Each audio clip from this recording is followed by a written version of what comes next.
Well, good morning, everybody. Welcome to Aquarius Rising Africa. And I have with me one very, very special lady today who I have to tell you I've been trying to get a hold of for months, I tell ya, months. And her name is Pixie Pink. And she runs this amazing organization called Pixie Pink. That she pretty much takes care of abused, abandoned kids that are being trafficked, horrific situations. I know, Pixie, I had an off-air chat with you a couple of days ago, and I want to tell you, you truly are one of the angels of this country. So I just want to say good morning and welcome, and how are you? Thank you so much for joining us here, because I know you're one very, very busy lady, and I'm very grateful to have you on our show today. Hi, Chantal. Hi, everybody. Thank you so much for the opportunity to be here today. I'm very honored, and thank you for assisting me to create awareness about child abuse. Absolutely. I think it's such a our channel has been going for maybe 2.5 years now. When lockdown began, sort of that year 2020, I think maybe September or October, we started when I actually heard Jessie Zabotar's story, and she's the Queen Mother of, she was trained to be the Queen Mother of Darkness in the Illuminati system in America. And that's literally the highest position that sits under, when you understand the Luciferian system, which I had no knowledge of. And I've had a crash course these past 2 years in how the Luciferian system works. It governs our world, it rules our world. So we're surprised that we have so much trauma going on. But anyway, so through that, I got to understand what is happening with our kids. Where, the trafficking, the torture, the ritual abuse. It is just something on another level. So I am so grateful that you are willing to speak with us today, because, well, before we even get any further, I want to know from you, tell us a little bit about Pixie Pink. What does Pixie Pink do? What does your organization do? I'd love to hear more about that. Thank you. So, Pixie Pink is a victim's advocate. I advocate for the rights of abused children. Children don't have the luxury to be able to phone the police, go to court, speak out and tell people that there's a problem. So I need to be their voice. They are the voiceless, the unheard, and they are extremely vulnerable. So I speak on their behalf, I fight on their behalf, and I see that justice is done. They receive the justice they deserve. And I've got a vested interest in every single child that we help. So I would drive to where the child is. I can't do this alone. So I work hand in hand with social services, the police, as well as the Department of Justice, to effect the interventions where children are in need of care and protection. When did you begin Pixie Pink? How long has this been going? This has been going for 4 years now. I actually started with gender-based violence, assisting women, to go to court. The court is not very user-friendly. You sit there, you have 2 blue eyes, you really look horrible. And then you must sit in a court system that is really not friendly. You are handed a pack of papers, documents, and said, well, complete them. Maybe the magistrate will look at them. So I started that. And then people started coming to me with children's cases. And then I realized, well, we still have the option to phone the police, go to court. A child can't. And it's we must all be custodians of children. Yes, absolutely. I fully agree. You know, as adults and mothers, every child is your child. And that is kind of something that I'm so adamant about, is that, you know, when we see and when we hear stuff like this going on, there's no ways on God's green earth we're allowed to turn a blind eye, because it's horrific. What was, I mean, you know, when I see someone like yourself, I always, I know there's a very deep story as to why someone like yourself would start to do this.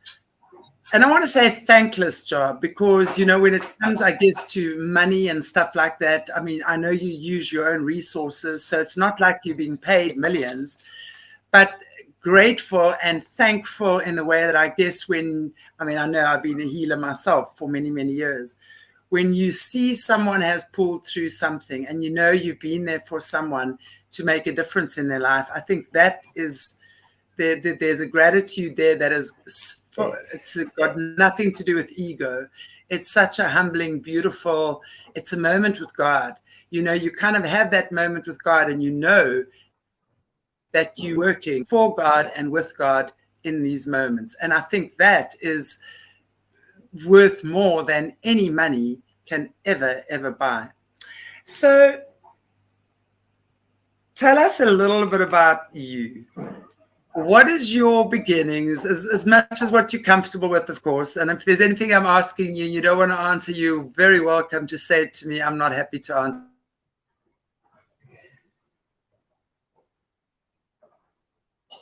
Chantal, I can't. That Yeah, you're frozen. I'm freezing again. Okay, yeah, we got this load shedding and everything. So if I freeze, please just carry on talking. It's my internet usually. Okay. Yeah, so go ahead. So Pixie Pink grew up in an extremely violent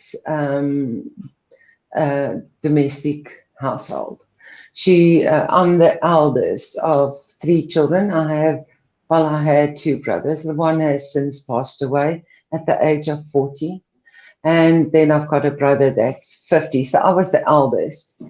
And my father was a psychopath beyond anything you can imagine. He would really beat my mom to a pulp. I would always jump in. I would always get beaten. I would protect my brothers. I was the caretaker. I was that person that always looked after my brothers, and viciously so. So, you know, my mom, I was always upset with my mom because she never left him, although I begged her. And still to this day, I think if welfare came to our house, I would have said, please, just take me away. Just put me in an orphanage. That time, you know, people called it orphanages. Just take me to the orphanage and put me there, because I couldn't, you know, the amount of domestic violence I had to witness since the age of 2. I mean, I can remember, and this is stuck in my mind. Liefie, help me daar. Sorry, asseblief. All good. Sorry, this is a bit awkward, but all good. All sorry. good.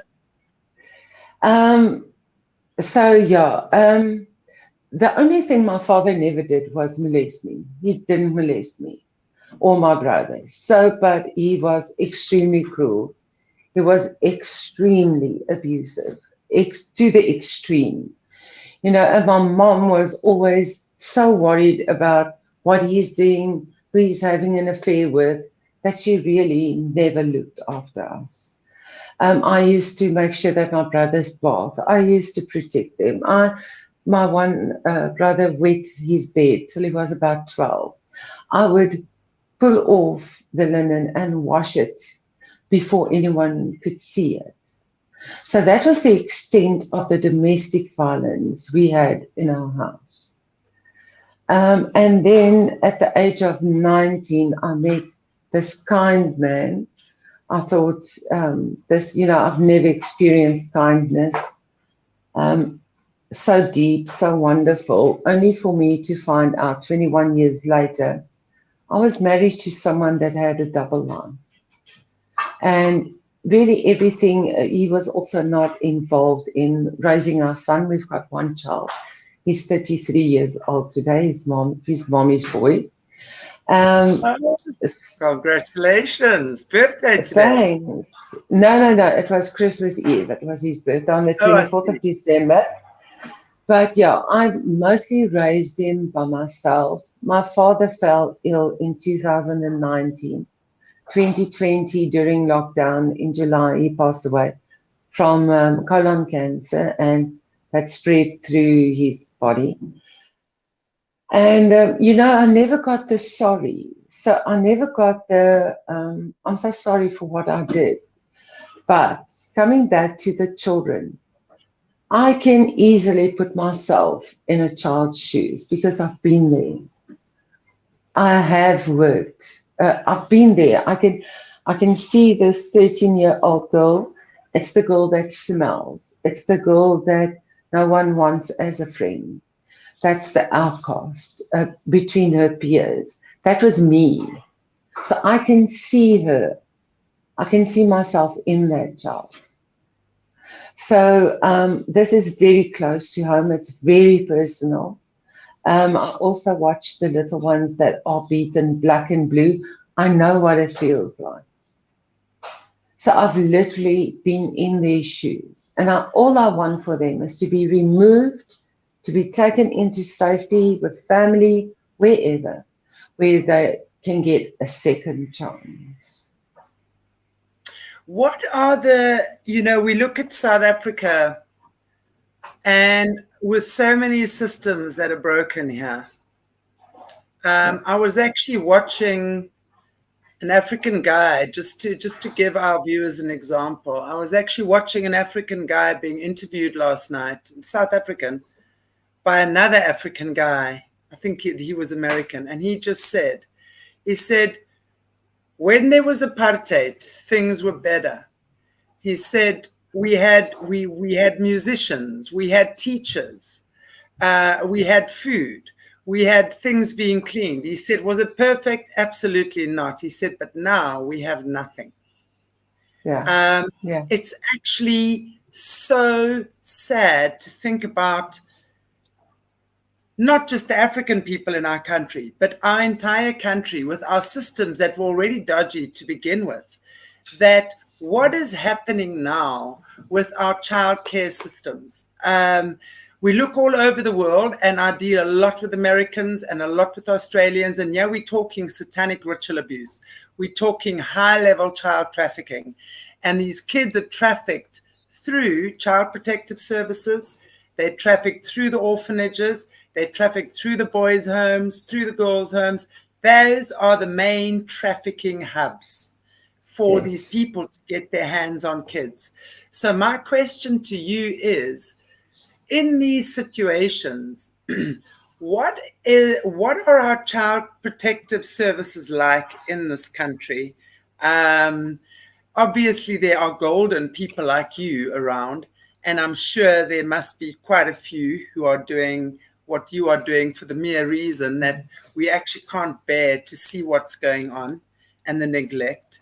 But if you could, give us some information on that. Well, our child protective services are, we've got our Children's Act is quite similar to the laws in America, what the Children's Act is all about. But you do get, in child protective services, you do get the odd one, the odd person that fingers are always pointed at, that is a bit dodged. They don't always do all the paperwork.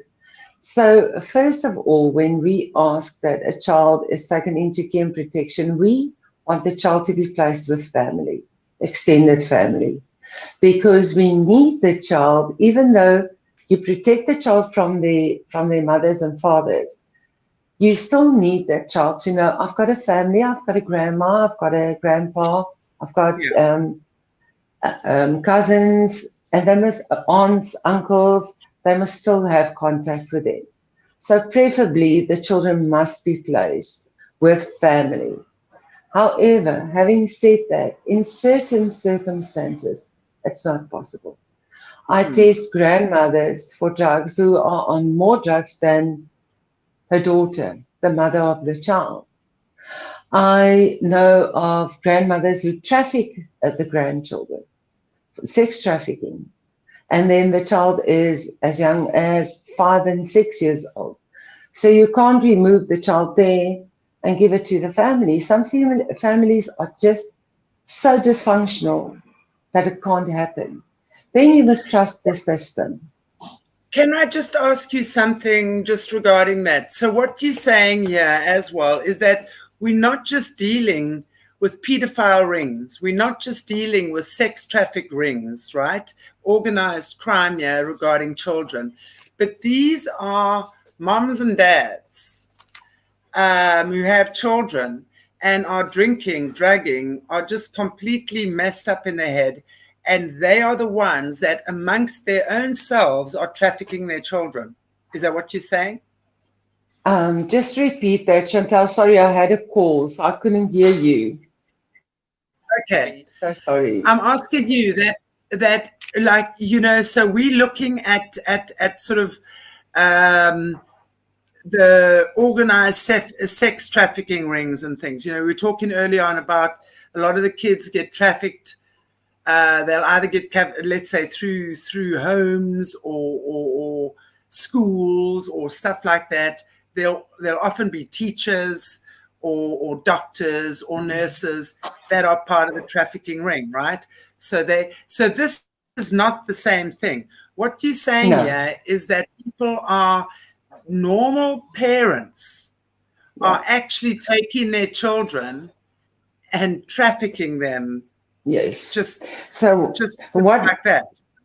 What I work with is especially drug addict parents. They have now realized that they can have a baby and then get paid 10,000 Rand and a car for the baby. So they would sell their own baby. She doesn't deliver in a hospital, or if she does, usually they get a blank, that blank form in hospital, so that you can complete someone else's name. Remember that the forms, the registration of birth, the forms is a writing pad that lies around in the hospital. There's one specific hospital, and that's Pretoria West Hospital, where anybody can just take one of the writing pads and they can walk off with that. So this mom has a baby at home or wherever, and she then she puts someone else's details on the form. They go to Home Affairs, they register that baby on their name, off the child goes. They don't know who they've sold the child to, they don't know the people, and it's often the rich buying these vulnerable drug babies. Why? So there's no one. Why are these rich people? No, Chantal. If you're asking me the $1 million question, yeah, because no, I know why. I know why. Yeah. So and I'll tell you what. It's the rich people. You know, it mostly, and you're going to find because it makes a lot of sense to me, because when you're looking at the wealthy people, they're generally involved with, they are invariably, sorry, I know my internet is going wonky. Invariably, there's church involved as well. So these people are buying these children, okay, and they are using them to traffic amongst their own elite pedophile rings or for their own purposes. If you watch my interview with Ash is an Australian, okay, she'll be on again tomorrow morning. She's born to a father who is a sexually sadistic pedophile, pedophile serial killer. He masquerades as a human rights lawyer. He kills between 4 to 6 children every year. And one of the stories she will tell is that he gets his rocks off by watching kids burn, and that's how he ejaculates. So they'll torture, they buy these kids and they sell them through the trafficking rings, and they sell them to these kinds of people. This is what's happening. So the ones, I mean, Pixie, I don't know if about a year ago now, they had this thing on the hospitals. There was this Indian guy, I remember he was doing something on one of the South African channels where they were talking about the babies, the twin babies that get born in these hospitals. And then they'll come to the mother and say, your one baby died. And they'll give her the one. And then the other one is sent for trafficking, organ harvesting. Okay, lots of organ harvesting. Okay, a satanic ritual abuse, because that is plenty, satanic ritual abuse in our churches. And of course, children are sacrificed because they are the closest thing to God.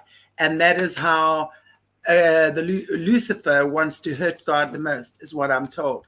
So this is what happens. We cannot for one second think that this is not happening in our country. We look at people like Madonna, who are adopting our children.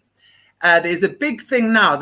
She's adopted 4 Malawian kids. If you look at the oldest child, David Banda, he's 17. She turns him into a girl. He's dressing as a woman.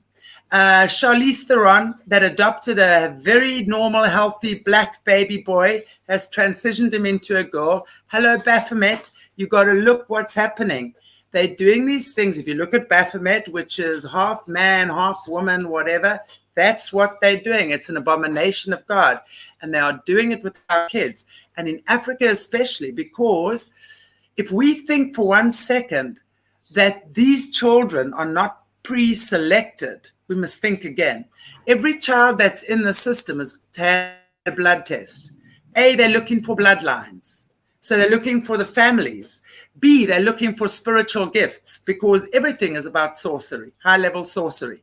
So they're looking for the kids with the spiritual gifts. They will get those kids. I promise you they're going to adopt those kids. They will do no matter what they can to get those kids. And that's how they gain access to our tribes, to our spiritual gifts in Africa, and to our resources. Africa is the the most wealthy continent on this planet. Okay? Yes. Our people are the poorest. Why? Ask ourselves that. Why? Right? Yeah, and then we start looking how the children link into that, because children are their currency. Madonna's adopted 4 kids. The Malawian government now is suing her for sexual trafficking and social something, but basic experimentation. So they're taking our kids and they're experimenting with them. And it is appalling. So a lot of I want to just say that, I know, because your viewers probably don't know that from our perspective. Yeah. You know, that's what's happening to these kids as well. So we're not just having parents who are drug addicts and who are alcoholics and bankrupt and breeding babies. They do that in Thailand. I lived in Thailand for a while. There's a whole area that breeds babies for the sex industry. It's insane. It breaks my heart. And what I worry about, Chantal, is I often see a mom, a drug addict mom, go to a police station, and she writes a small affidavit. You know, she says, I can't take care of this child, so I'm giving this child to so-and-so so that she can look after the child. And the police would stamp that.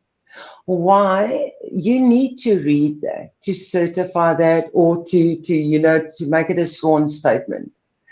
How can you give a baby away on a sworn statement after the policeman has read that? It's a transaction between 2 people, and they think it's okay. When I get to them, they say, oh, but I've got a statement. No, you don't. It's not a Maltese poodle. It's a child. You cannot give your child away based on an affidavit. It's not a dog. It's not a car. It's a child. It's a human. Do you even know who you gave the child to? No, but these are wealthy people, you know, they'll give this child bull. That's not why they have these children. They have the children because they know the rich will buy them. Exactly. Exactly. They know. Exactly. Yeah. That's why they 5,000 buy rand for that's why they have them. That's why they But have where them. does the baby go? There's no regulation. There's no adoption papers. People phone me and they say, Pixie, I've had this child in my care for the past 6 years. I need to send her to school. She's not registered with the Department of Home Affairs. She's not even a person, a citizen of South Africa. If that child passes away, they can't get a death certificate for that child because the child never existed. But I've had this child for 6 years in my house because my friend way back then just gave me the child because she couldn't take care of the child. And I would say, so how did you get the child vaccinated? How did you get the child medical help? Because if you go to hospital, you can ask you, whose child is this? A freak accident can happen like this, but people just take children. You're not allowed to take children. It's not yours. That's insane. So this is quite common. I mean, this is quite common what you're saying, that these kids are born, they're obviously not registered and they're just roaming around the streets. No one really knows. Yeah. So we don't really know how many kids there are that are actually going into the system that aren't registered. Well, there's quite a lot. Well, let me tell you, Siobhan Rush, that was murdered on the 11th of May last year in Copper Park. She was murdered. She was only 2 years old. They couldn't get a death certificate for her because she was never registered. She was never registered in South Africa. So they had to spark. They didn't want to release the little body before they had a death certificate. So they had to register her and then say, okay, let's report the death. So there's a whole lot of children in the system that are not registered. A whole lot of children not registered. So I don't know, and that's why I do love the idea behind the angel boxes where you can leave your baby, press the bell, and you can walk away. I do love that idea because I don't want someone to throw a baby in a pit toilet. You know, I don't want someone to abandon a baby in a felt. But if you have an angel box, as they call them, and you don't open up a criminal case as soon as you find the baby in the box, you've got a social worker on that case immediately. That child can be sold for 50,000 rand like this. All you need is one of the sisters from Pretoria West Hospital to give you that little letter. You complete your name. You take it to Home Affairs in Cullinan. They'll register that baby on your name.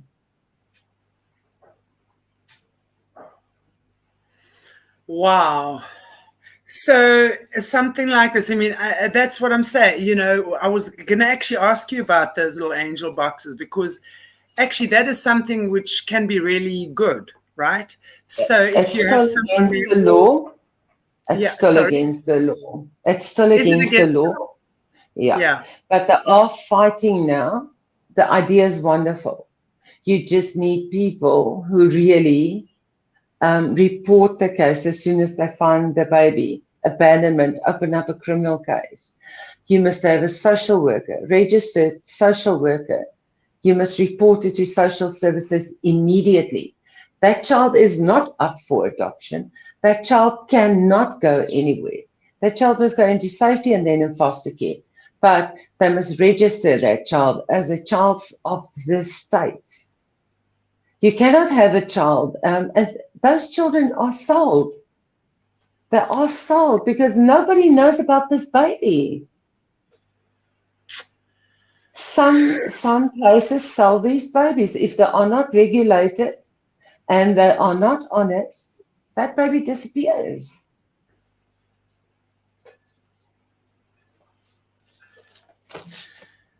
It's scary, actually. What is the Yeah. solution to this? What is the solution? I mean, are we anywhere close to finding a solution? No, they really want to legalize the angel boxes. So I know a few institutions who have baby boxes, but they do it according to the law. They get the police involved, they open up the criminal case, they get the court documents, they get the social worker. You know what? Our government is so broken. At this stage, they can't even fix a pothole. How are they going to police this? Chantal, that's the question I always ask. They can't even fill a pothole. They are also the custodians of children. How are they going to police this if they can't do the basics in this country? So that was actually going to be my follow-up question, because honestly, the only way I see this sorting itself out is if the communities actively get involved. Yeah. And I've been speaking about this with other people as well. Because for me, I think that if we had to find a way, and I certainly intend to, where even if there's 6 or 8 women and men, but generally it's the mothers, the women in the community that are the watchdogs. We've got to form watchdog communities, just like everyone is so happy to form these neighborhood watches for their possessions that can't be stolen, right? Please, God, don't break into my house. And if you see someone run with my TV, you better shoot them, but ignore the child, right? Yeah. So it's like, I would love for us to have some kind of a system where we, as let's say groups of women, 6 or 8 or 10, form watchdogs in the community, where we have like the right police officers to get in touch with, anyone who's legal.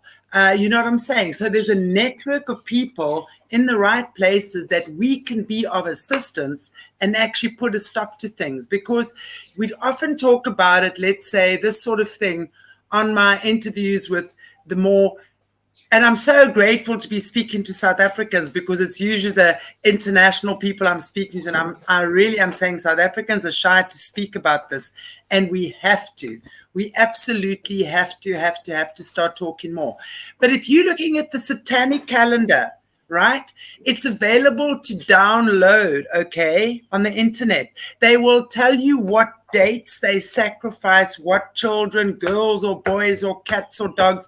So people, we need to watch this. If your animals are going disappearing, suddenly a lot in the same complex at the same time, hello, that's animal sacrifice. These people are looking for animals. They're looking for kids. That's what they do. That's the nefarious underworld of the world, the underbelly of the world we're living in. So now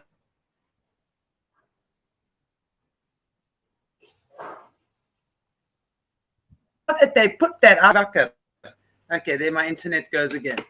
We've got to be very wakker on certain dates at certain times, it's times of the year.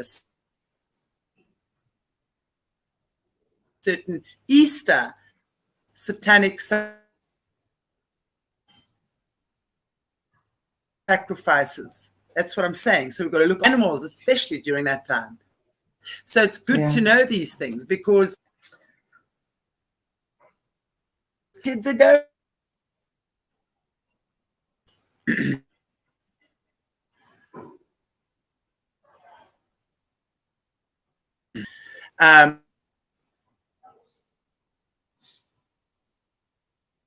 Chantal, you are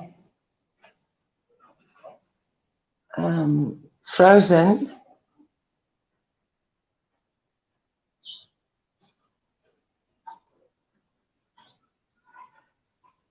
I don't know if you want to end and let's come in again. I don't know if that is an option.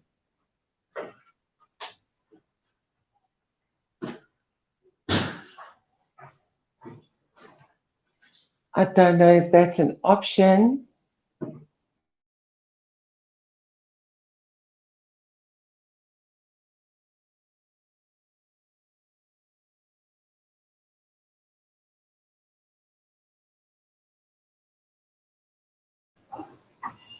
Okay, let's see.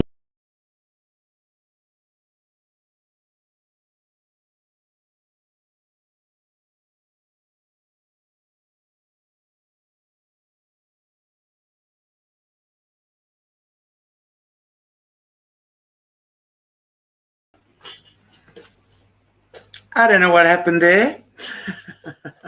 Apparently, I'm back. So I don't know where Pixie went to. I hope she's still around.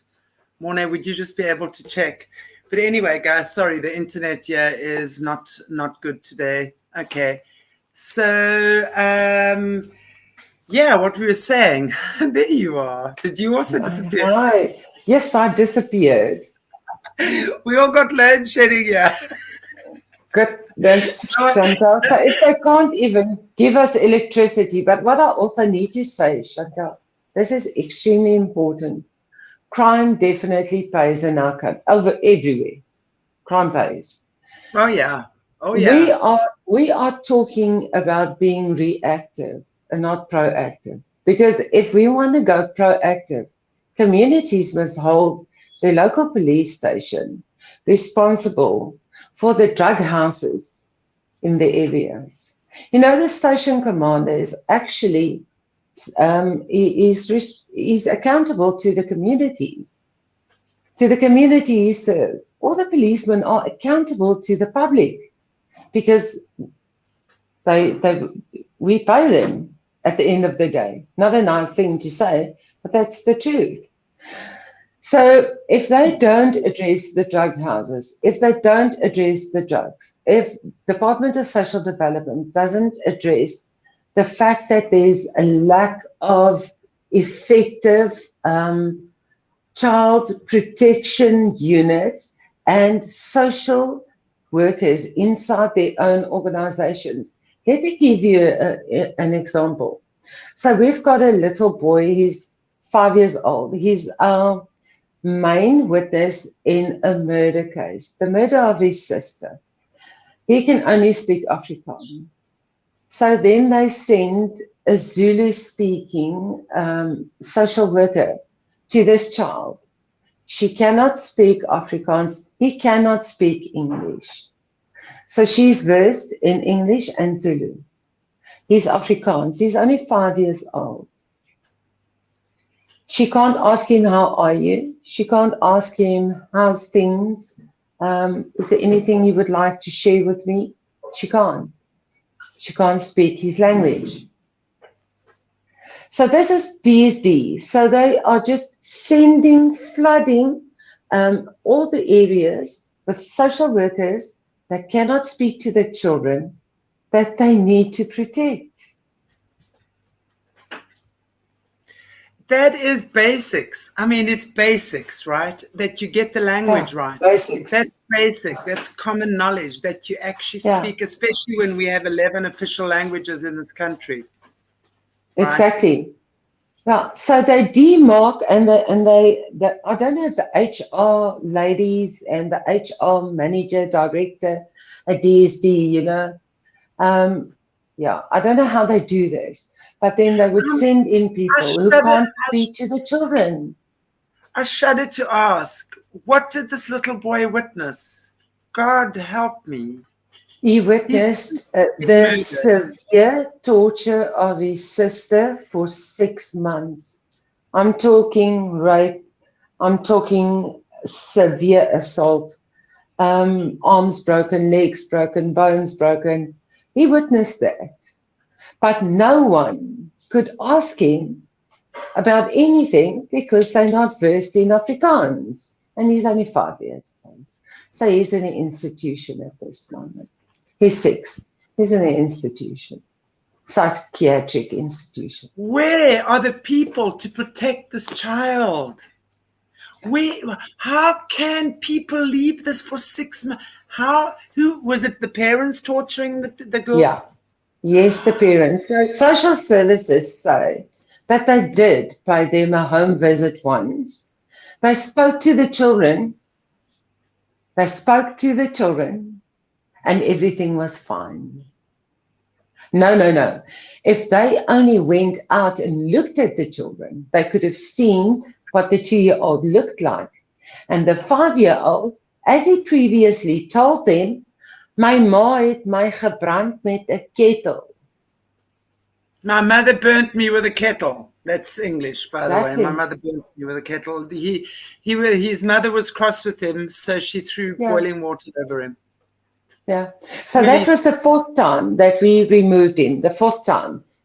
He was handed back to his parents on 3 separate occasions. But the social worker can't speak to him because he's Afrikaans. And she can't speak a word of Afrikaans. She can't understand it. He can't speak English. He's an Afrikaans little boy. How is that even allowed? How can she allow that? How can the social worker allow that? I mean, surely she's Afrikaans speak. How is this even possible that they can't even get a person who speaks the language of the child? Now, I also work with the parents that are also not well versed in English. I mean, they attended school to grade 3.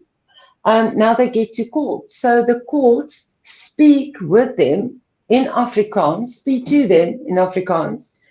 And the social worker from DSD would get up and say, I don't understand a word. I don't really know what's going on here because I can't speak Afrikaans.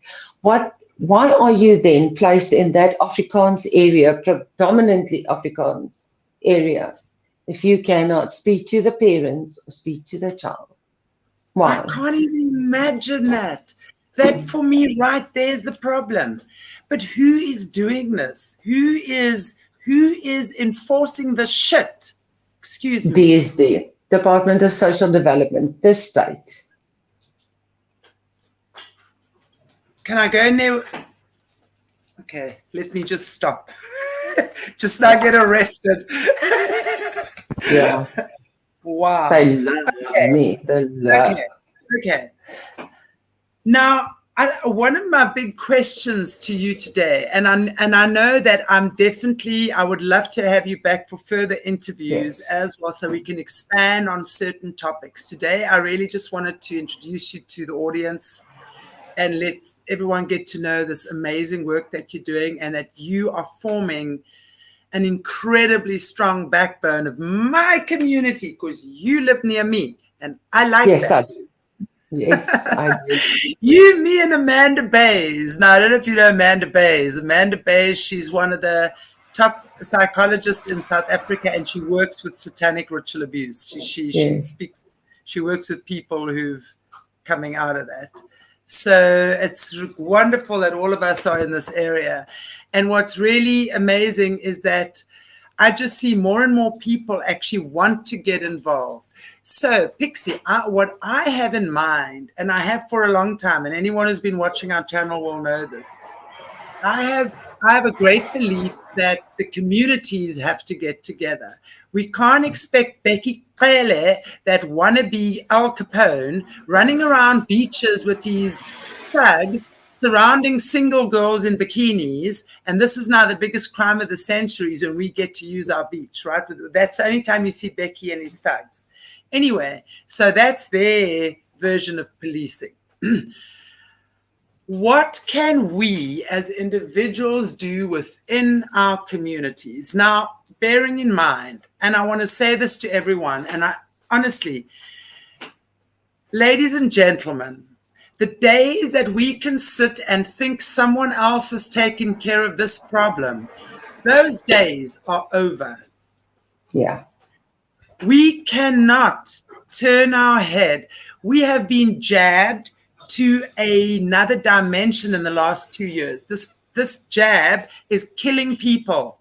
People are falling down dead around every corner. They're dying suddenly, right? We have to understand this is happening. Whether whether you like to hear this or not, and if you don't, I'm sorry, but there is so much evidence of this going on. The past 2 years for me has shown how much we can stand together and wake up. You know, as white South Africans, and I speak specifically white South Africans here, I'd like to bring this to the fore. And it's probably not going to make me very popular, but I grew up in apartheid, okay? I'm a product of apartheid. I will tell you, white South Africans are complacent. We've never had to stand up for our rights. We've never had to say no. We've always had it handed to us. Yes. And I'm not talking the last 10 or 15 years, okay? I'm talking about my era around about there. Yeah. Now it's different. And now for the first time, and not just in this country, but in this world, we have to stand up and say no. That is what it takes. For us to sit and drive our little BMW or Mercedes or Mini Cooper, whatever, to the near shopping center, buy groceries, toddle off and take care of my family and earn my 100,000 Rand a month, those days are over. And if you are in that place and you think that we are conspiracy theorists talking about this stuff, you need to think again. We've all got to get involved. That child that's being trafficked is your child. It's your child. Definitely.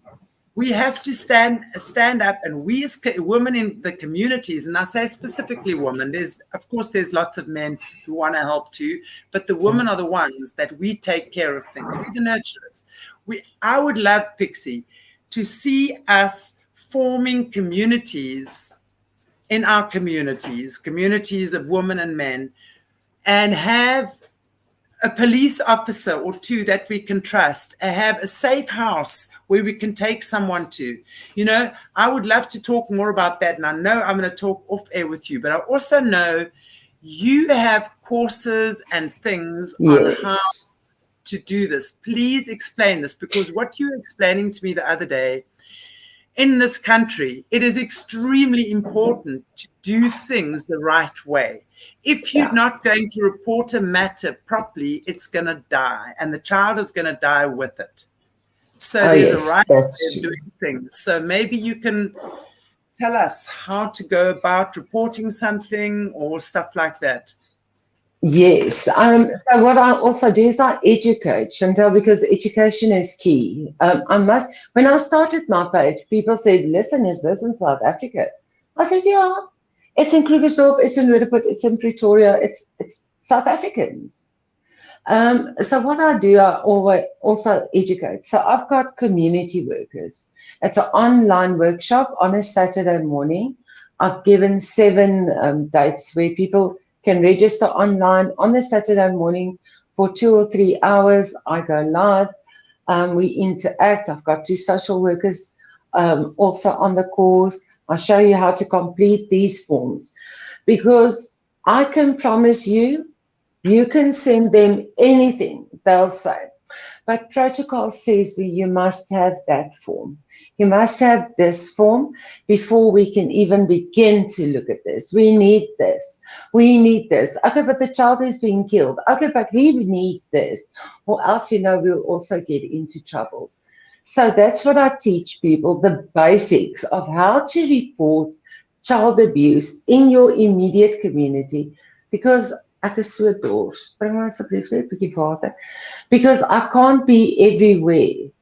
I need people to know you can be a change maker in your community. Yes. Beforehand, I email you everything you would need. We discuss it on the day of the online course. After that, we put you on a WhatsApp group, and there I assist. So I don't throw you to the wolves. I'm not saying go to houses and, like I do, let them nearly kill you, stab you with a knife or whatever. This is just to report it to authorities so that you give them no other choice but to investigate the serious matter. I also explain the Children's Act. I also do that. Okay. Well, I think what I'd love us to do, we can just put the links in the chat. So I'll just ask Morna if we can just put it in and in the description area. That, guys, you know, I have so many emails from people asking me how we can help. This right here, and me myself, I haven't really known how, because it's like, for me, I'm still also trying to figure out how we can collectively come together and make a difference, right? And this right here, for me, is the first thing we need to do. We need to educate ourselves on the processes that we need to follow when we are seeing kids being raped, hurt, abused, and that. So if we can follow processes, that would be the first thing. There's strength in numbers. So the more of us who are standing up together and who are saying no, and who are saying, let's make a change, I want to encourage that. And that would be the next step that I want to maybe chat with Pixie about, but we can do that off air and sort of find a way that we can get groups together. You've already got your WhatsApp group, but how do we, let's say in my little town here, what do we look for? What are the giveaway signs? You know, that something is wrong for the innocent person, for the person who has no idea that these things even occur, right? What do we look for? What do we see? How do we get involved? How do we approach or not? Who do we call if we can't? So really, we have to be the mothers and the fathers for our communities, for our children. We cannot let this carry on. I mean, you've told me some stories off air. I'm still having nightmares about that. I'm really sorry. No. We need to know it. I don't always realize how I traumatize people. I don't always realize, you know. I think when you're involved with it every day, you see it. One tends to. It's like, I remember when I was first hearing these stories, I was walking around with my jaw on the floor for like a week. You know, one tends to kind of get like almost like immune to that. This is going on, but it's horrific to see and hear and know, and not just our kids, our animals, people, our animals. Yeah. Animals are as innocent and as important as children. Definitely. Definitely, we can't think that animals, you see, this is, as Gandhi says, you know, you can judge a nation on how it treats its animals, right? Oh, yes. Oh, yes. That is so true. And when we look at this, it's a sad state of affairs. Each and every person has got to be accountable. Even if you in your home are having a happy home and you have happy children and happy animals and nothing's, share that gift with those around you. Share it. What do you have that you can share with someone who doesn't have?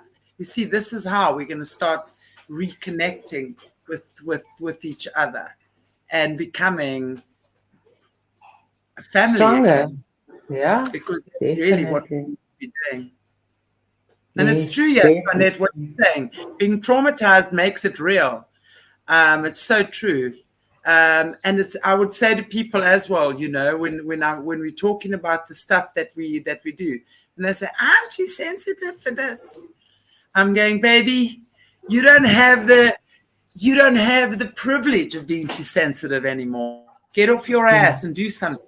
Seriously, even if it's just sharing this video, if that's all you do and make one more person aware of what's going on, that's mission accomplished.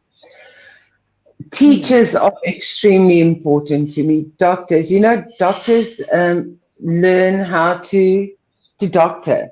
They don't learn the Children's Act. So doctors also attend my workshops, teachers, neighborhood watchers, CPF, because they're the foot soldiers. They know which houses have problems. They know where children are trapped in domestic violence, which is child abuse. Domestic violence is child abuse.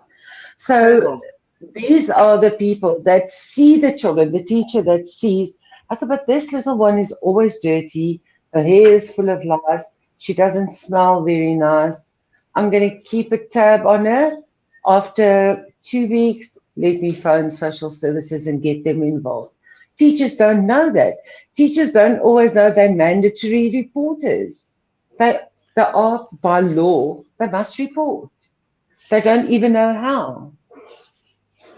It's so sad because, as you talk like that now, I remember when I was a kid and there were those kids in my class. Yeah, I was one of them. Chantal, that's why I'm so hellbound. That's why my mouth is this big, because I'm hellbound to get to children and not have them. I still live. I'm a child abuse survivor, but I still have the scars. I don't go there. I forgave my father. I treated him on his deathbed. I washed him. I bought all his medicine. I bathed him. The night before he passed, I gave him his last bath. So, but I still carry the scars, and every decision I made from there on, except for my husband and started my second husband that I'm now married to, happily married to, and this work was the only two really big things that I did for my own benefit, and that is to help children. Well, God bless you for that, because really you're doing a fantastic job. Thank you so much. And on just before I'm going to keep it on an hour, and I'm definitely going to have you on hopefully next week same time, but we will confirm. I'll confirm with you guys. I'll set it up with Pixie. But I would just sorry, carry on. Did you want to say something? I'm in court. I'm not going to say where I am, but I'm flying. I have to be in court. A 4-year-old. It's a case of rape, assault, GBH, child abuse, and child neglect. So we saved this little girl twice. We saved her when she was 2 years old. Her mom's in jail, 14-year sentence. She tried to kill this child. So this child was placed with the accused, and then we had to rescue her a second time with police, because these are the charges: alleged rape, assault, GBH, child abuse, and child neglect. So I'll be flying next week. I won't be at the office. Okay. Well, then we probably won't see you next week, but we'll definitely arrange for that afterwards. Definitely, yes. I would just like to find out from you, just in closing, give us a typical day in the life of Pixie Pink. So your alarm clock goes off in the morning. Give us No, it doesn't. The phone goes off. You see, with a call. I was about to say the phone. I don't have to set any alarms. The phone just, So the phone will start ringing here from 6 o'clock. Sometimes I'll literally sit in my pajamas the whole day. I don't have the luxury to put the phone down, quickly have a shower, just dry my hair. Sometimes I need just to leave the phone and, call everyone back. Or else, tonight, 12 o'clock, I'll still be on the phone. I pay MTN 5,000 Rand a month. That's what I pay them. Because the people that phone me often don't have airtime, but I'll sit the whole day, 12 o'clock tonight. I'll put the phone down and quickly go have a shower, put on fresh pajamas, get into bed, see if I can sleep. And tomorrow it starts again. This weekend, from Friday afternoon till Monday morning, I received 778 WhatsApps asking me for help. Wow. Do you have someone who assists you? That is trained. Yes. Okay, Toinette, yes. Your lovely yes. She's my personal assistant, and then I've got the admin ladies. But the cases are so extreme and so sensitive, I can't discuss them with anyone. So I get the email, I get the information, I compile it, I send it to all the organizations, I get them together, we go out, we do the drug testing, they do their thing with the children where they take them into care and protection. Then the next morning, I go home, type up a second court report, and with the photos that I took in the house during the visit, And the next morning, maybe I must be in children's court or whatever. That's how my weeks go. I live from Monday to Monday to Monday. Well, bless you and bless your husband for Thank you so much. embracing that as well. I don't know how much of an Yeah. embrace that is, but just supporting you in being who you are so that you can be this for all these people and all these children. Yeah. I would just like to say to our viewers as well, on Aquarius Rising Africa, we have a focus on our called overcomers or survivors. So if there's anyone here who would like to talk or tell your story or share, I know it's difficult. We've been doing it with a lot of our survivors in America, Australia as well. A couple of South Africans. South Africans are scared to talk. They're much shyer than the rest of the world. But the more we talk, it's like wildflowers just popping up all over. And the less they can stop us then. You see, the more talking is very, very healing. So to share your story and to set yourself free from often things that you yourself thought it was your fault or whatever, we do provide a platform for that. So if anyone is interested in sharing your story with me and with our viewers, as I said, there are quite a few you've spoken already. Horrible, horrible stories. And the healing is huge. It's very beneficial for the rest of the world to hear as well as getting people braver to start talking. You see, because the minute we shine light on these atrocities, the darkness disappears of itself. We need to be aware of what's going on and definitely form units, armies of us, man, that stop this nonsense. We cannot let this happen anymore. This is evil. Now you want to ask me what I think is evil? This is evil. When we do this to our children and no one says a fucking word, excuse my language. When no one says you hear your child screaming next door and your neighbor's child screaming, and there's clearly something wrong. You see these children not going to school and messed up with lights in their hair. People, that's a problem. Please reach out if you see that. Find out who the local people are. Reach out to us if there's no one else. We will find the people then. That's what our intention is to do. I'm asking you, please, all of us, let's work together on this. We deserve better. Our children deserve better. Our country deserve better. Yeah. And they are our next generation. If we don't rescue them now, we'll have delinquents, not juvenile delinquents. We'll have criminals running this country. Well, they are already. So we'll have more criminals running the country, Yeah, exactly. And no one gives a shit.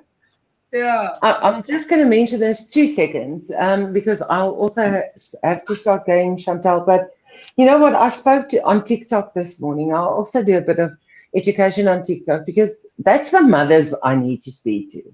That's the mothers, the millennials, who think they are the most clever that this earth ever saw, that has ever wandered this earth. So I often speak to them. So we've got one mom. She stays in Cape Town, and every day she sits and she begs on TikTok.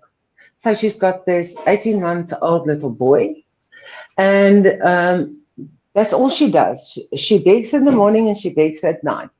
She'll, and people will send her 60 halls, Checkers halls, Woolworths halls.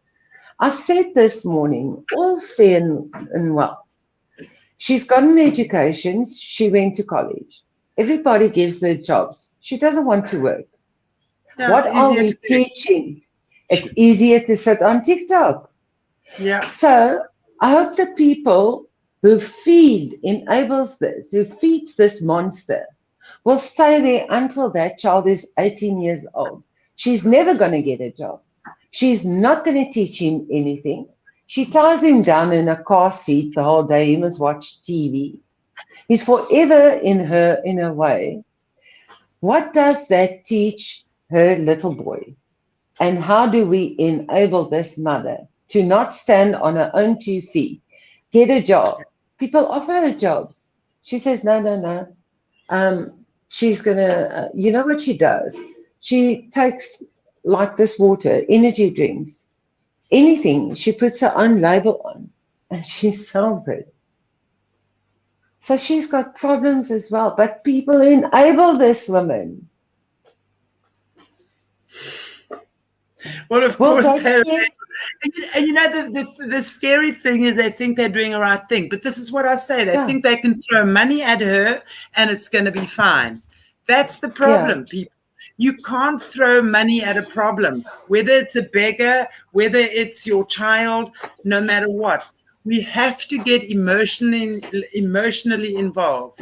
We've got to start talking. We've got to start realizing the power that resides within us. We are all created from God's divine grace. We all have opportunities. We all have the power to create something good in our lives if we choose to. If we choose to. So really, you know, that is, as you say, why would she want to work if she can beg off TikTok and get all her needs met that way? So good people are enabling this without realizing what you're doing. And you yourself are turning a blind eye to the issues and thinking that money is going to fix everything, because it won't. You've got to get up off your bum and actually go and see what's going on in this shitty world sometimes. It's a beautiful world too, but it's a very shitty one too. And all of us have helped create it. So we've got all help uncreate it too. Yeah, that's true. That's true. Pixie, what a pleasure. What a joy to have you. And I so look forward to having you back. And I'll chat to you off air again. We will set up another appointment, another interview with you, and we will discuss further things. There's a lot more we can still talk about. But in the meantime, please, guys, if there's anything that we can assist with in the meantime, reach out. If any of you South Africans have got a story to tell and you think you might want to share with me, with us, please do reach out. And thank you to everyone in the chat. Toinette, thank you. I see you here. Toinette is Pixie's assistant. Louise, Stephen, always. Morning. Everybody in the beautiful chat. Thank you, thank you, thank you. Okay, guys. God bless you all. Thank you so much. Thank you so much, Pixie. And I look forward to seeing you very, very soon again. Okay. Keep well, everybody, and thank you for the opportunity. We need more awareness, more education. Absolutely. And we're going to do it. This is the kind of education we need. This is the education we need. Guys, like, share, subscribe, please. Like, share, subscribe. This is so need to be shared. And then we will see you back very, very soon again. Take good care. God bless you all. Cheers, guys.